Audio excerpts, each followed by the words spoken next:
I'm Matt Gelka in Washington, where there's a shakeup at FEMA after the now former acting administrator broke with the president and the administration on the future of the agency. Thank you very much, Mr. Chairman. The week started with Homeland Security Secretary Kristi Noem emphasizing to Congress that the Trump administration wants to cut the Federal Emergency Management Agency. President Trump has been very clear since the beginning that he believes that FEMA and its response in many circumstances has failed the American people, and that FEMA as it exists today should be eliminated and empowering states. The next day, FEMA's acting administrator, Cameron Hamilton, told lawmakers things could be done better, but getting rid of FEMA entirely was a mistake. I do not believe it is in the best interest of the American people to eliminate the Federal Emergency Management Agency. Okay. By Thursday, Hamilton was out of a job after breaking with the president's view on the federal government's role in disaster management.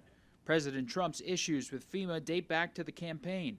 He was a constant critic of FEMA's response to hard-hit areas in the path of Hurricane Helene, accusing the agency of mishandling money meant to be used for disaster help. They spent a lot of money on bringing illegal migrants, people that came into our country illegally, and taking them in, and all of the money they've spent, numbers that nobody can even believe. So they don't have any money for the people that live here. A FEMA worker was also fired for telling her team to avoid houses with Trump signs during hurricane aftermath, saying it was part of de-escalation protocol.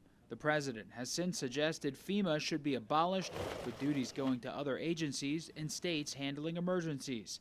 Critics say that could be wildly inefficient and catastrophic. FEMA doesn't have a lot of resources. It's DOD that's got the resources. Other agencies, FEMA organizes that and brings it. If no one's doing that after a Katrina for Louisiana or a Helene in North Carolina, people are going to die. And these places are not going to have a good response, and they're not going to recover. Department of Homeland Security Assistant Secretary for Countering Weapons of Mass Destruction, David Richardson, will be in charge at FEMA in the interim, with the fate of the agency possibly hanging in the balance.